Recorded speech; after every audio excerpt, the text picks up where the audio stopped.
To the older generation of players that played the game before me, that go on podcasts talking about are guys playing for the love of the game or for the love of the money, let me ask you a question. And this is coming from a young guy who loves to play the game for the love of the game.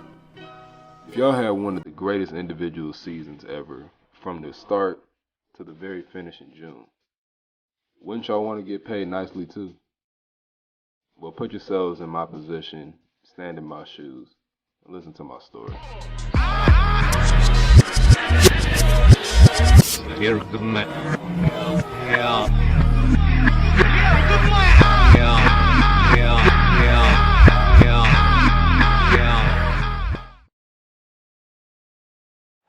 To the great fans here tonight, to the first class organization, and to an all-star group of teammates, you are the NBA most valuable player. Congratulations.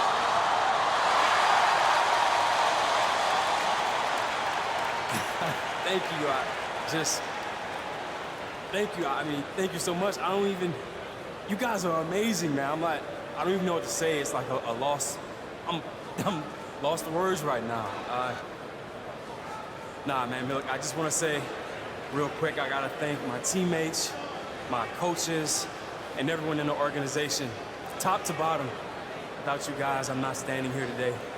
And for real, I really mean that. I just want to say thank you to the commissioner and the league in general, man. This was putting on a great show for the fans. Because this right here, this is what it's all about. I mean, being in this building, this energy you guys are giving us, that's why we play the game. And I hope you guys keep it up, because we're going to put a show out there tonight for you guys, all right? I promise you that. Thanks again, and let's get it.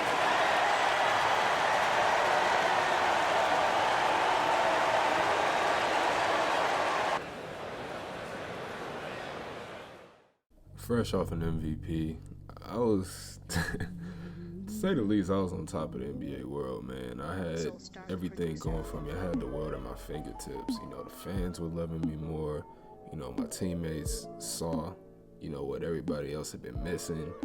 And, from the moment I got to the Clippers, everybody embraced me, and they told me, you got what it takes to be in the league and, excel in the league. And, I took that to heart. And I made it, something that I lived by, you know what I'm saying? And honestly, I just wanted to set the standard for greatness, In Los Angeles, LA is a Laker town, and it always has been and probably always will be. And playing for the Clippers, they're always seen as like the little brother, and, they're never going to win anything, never going to get any titles, blah, blah, blah. Can't get past the second round. All the jokes, all the little blah, blah, blah. But I decided to set the standard, make it something different. And, I felt like I needed to step up, especially in the series where we matched up against the quote unquote big brother of Los Angeles, the Los Angeles Lakers. And, in that series, man, I was a man on a mission. I had the highest scoring playoff game of all time, 113 points. In a double overtime matchup that shouldn't have gone to double overtime in the first place. And what's the craziest part about that game was I just felt so tired. I was so drained, but I knew if we let our foot off the gas, I already knew. The way LeBron James is, the way he has been for his career, I knew if we let our foot off the gas, he was going to step on our necks. And we knocked them out of the playoffs. And soon enough, we're going against the defending Western Conference champions up in the Bay Area, the Golden State Warriors. I took them out too, me and my team. We did the best that we could to make this series as short as possible. Now, was it easy? Absolutely not, especially when you have to guard Steph Curry, who wound up draining 15 threes in one single game. But they didn't win. The Warriors dynasty was looking like it was officially over. And they had lost to the Raptors the year before. Everybody knows KD was hurt, Clay got hurt, blah, blah, blah. But we faced a fully healthy Warriors team, and we got the job done. And it was crazy to me because, you know, people were still discrediting us. They're like, there's no way they're going to get to the finals and, you know, just absolutely dominate the playoffs. But we did just that. We had 2 losses in the playoffs so far. We were 12-2. We swept the Warriors. We beat the Lakers in 5. We beat the Spurs in 5. And, you know, I was starting to see, I'm like, okay, maybe the media is going to take a little bit of a turn considering how I'm playing. You know, I was playing at a high level. I was averaging 62 points throughout the playoffs. And I'm like, okay, like if I'm averaging 62 points, I have Kawhi Leonard and Paul George at my side, along with Montrezl Harrell, Lou Williams. I mean, who's going to stop that if 3 of the best teams in the league already haven't found a blueprint to do it? And I knew the Philadelphia 76ers didn't have a blueprint because there was no way in hell I was losing to a man who's scared to even shoot threes. And he made one, blah, blah, blah. That's cool. That's cute. But after I got some advice from my man D-Wade, he told me to just go out there and have fun and win this title, man. And I did just that. We dispatched the Sixers in 5 games. And that's where my troubles began. And the Los Angeles Clippers are your new NBA champions. What a moment it is right now to see the team who played so well together enjoying this NBA championship moment. Well, Kevin, it's awesome to be here to witness what happened tonight. And seeing this team come together over the course of the season and on into the playoffs, what a joy. I mean, there is no better champion the league could have asked for. And a pleasure here at 2K Sports to be with you all season long. Good night, everyone.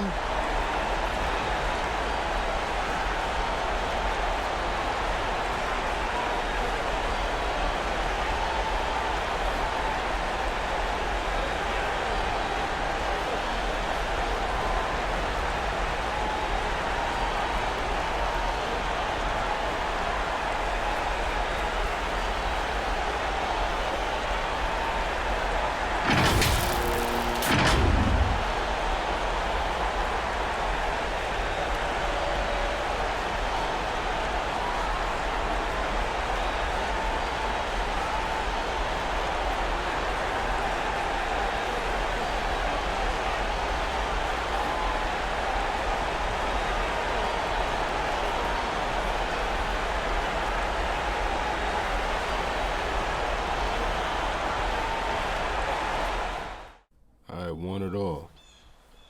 I had the world at my fingertips.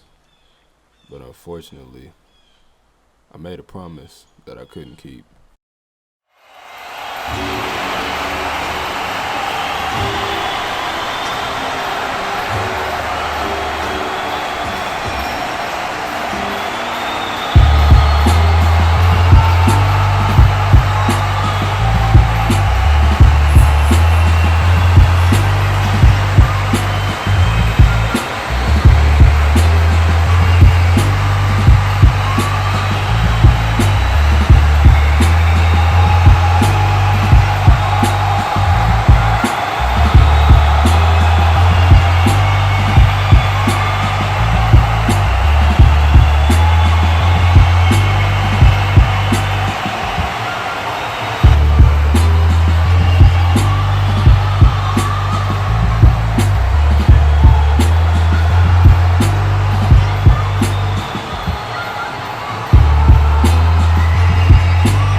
This energy is amazing.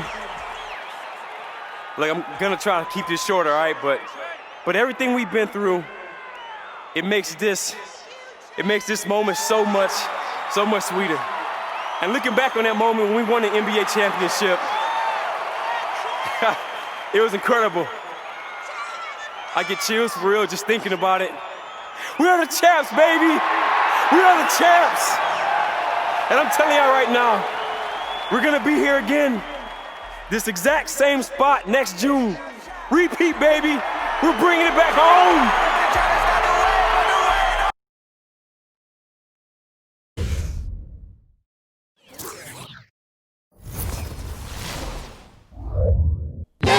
Agency, free agency, a fun time.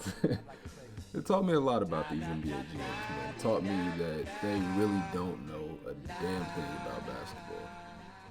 I called up the Lakers. My agent and I, we got in touch with the Lakers. We wanted to see if we could work out a deal, or at least we can get an offer from them. And they wanted to offer me 4 years. They wanted to offer me, a nice little bonus, a guaranteed franchise player-esque role, and a good amount of money a game. And when I told them I wanted a 1-year deal, they told me I'm not a max player. So I'm like, okay, I gave you guys 113 points in the game, knocked you out of the playoffs, but that's cool. Just let it slide. I call the Clippers, set up the meeting, everything's going smooth. I tell them I want a 1-year deal. And once again, I get hit with the sentiment that I'm not a max player, and I never will be.